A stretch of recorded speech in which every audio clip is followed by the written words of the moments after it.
Welcome back to the hotline. Michael Sharpe here with you. They mentioned, the judgment, what his name again, Mr. Buchanan? Him just always tell you what the problems are, but him don't tell you what the solution. Okay. Now I know pathogens are not good. Pathogens are not good. Any disease, potentially disease-causing organism that may be there, they're not visible, but they can.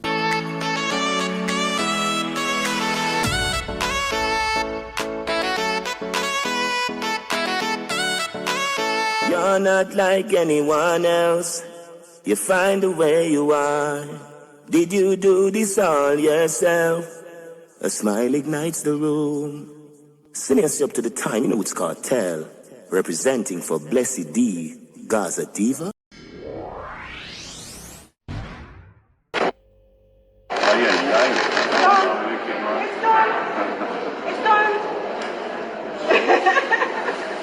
Can hold on to your gun.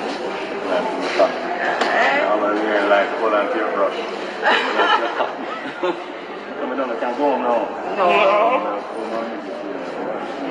Alright, lovely. Not patient. Hey peeps, it's your girl Blessed D Gaza Diva and welcome back to the Blessed D Gaza Diva channel.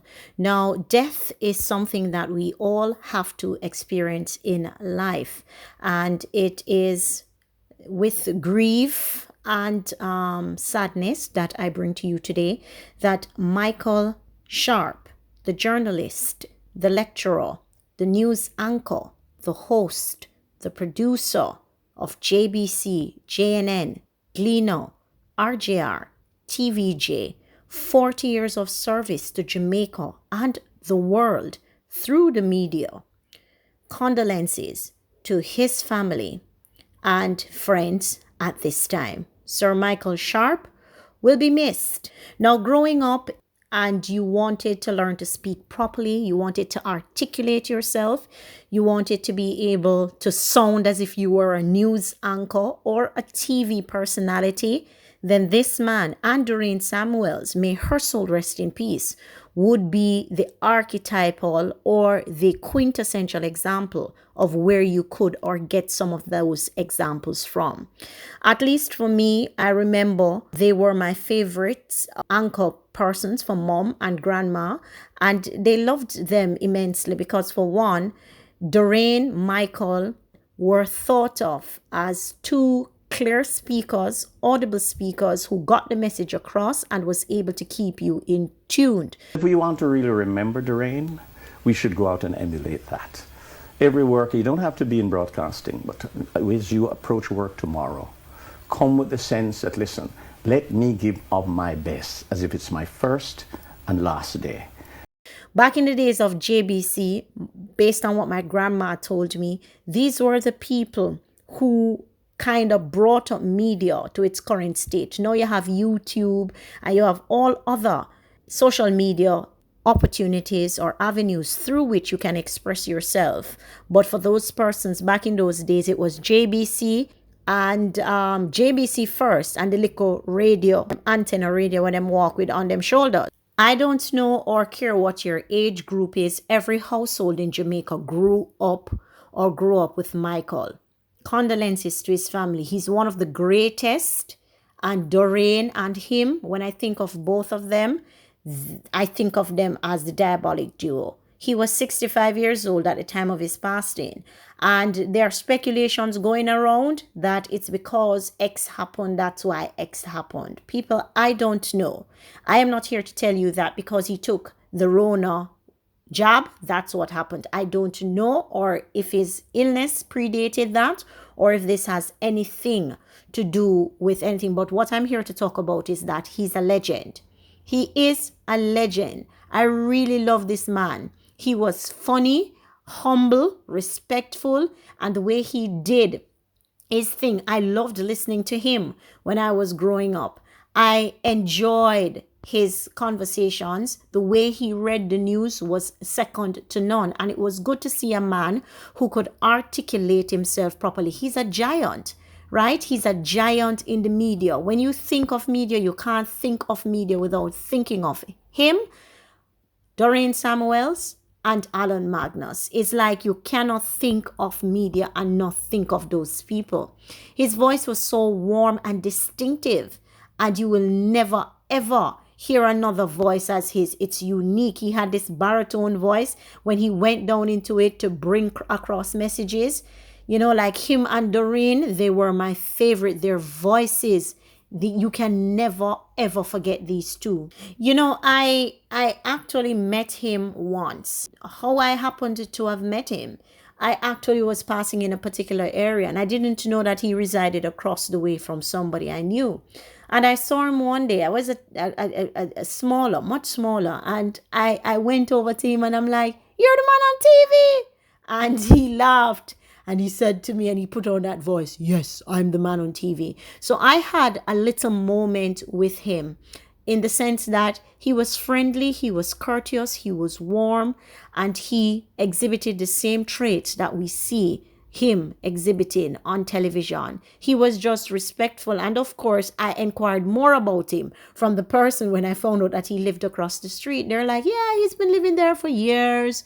And, you know, he comes in, he does his thing." And I'm like, I was so in awe as a child, like, "You're so cool and calm with this TV personality," because back in the days, you know, like you see these TV personalities, it's not starstruck, but it's like it was amusement to see that, yes, this person I'm seeing on TV, I can actually see them in the physical, and you're so cool and calm about having this person living next door to you. No, man, I'm super excited to see this person. And, you know, it just fizzled out. And I grew, but I had that opportunity and that one moment of meeting him in real life, and it was very memorable. I must say that I can imagine the sadness his family is going through at this time. I don't know if you grew up with him or if you used to listen to him. As I said, for me, him and Doreen and Alan Magnus, I remember listening to them and saying, I wanted to speak, I wanted to articulate to myself, I wanted to be able to express myself clearly, audibly, as those persons were able to do, because I looked at them as the standard. If you want to speak properly, you have to be a Doreen, more so Doreen than him. And my brothers and my other family members, of course, who were males, wanted to articulate and be like him in terms of expressing himself. So it was a good look. And as I said, inspiration comes in various ways and shapes and form.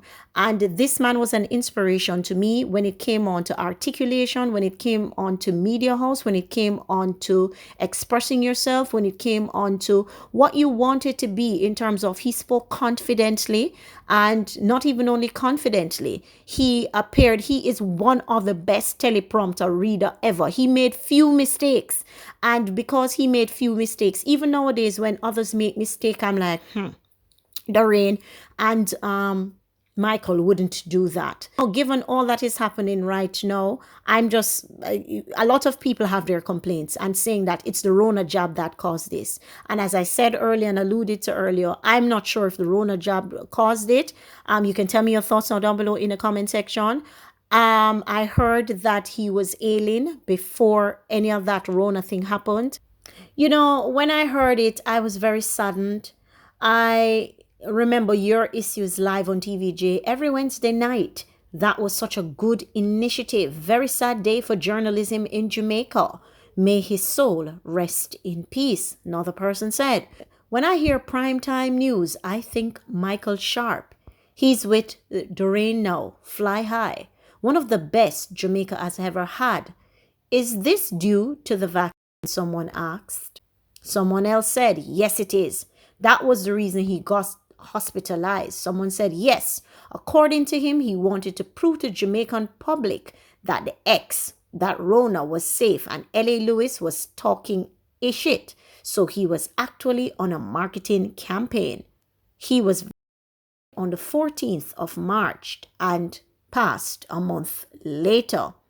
Now, people, as I said, if you know what L.A. Lewis was talking about below, or what this person is talking about below and in the comment section, as you can hear, those were some of the feedback and the comments about what they said.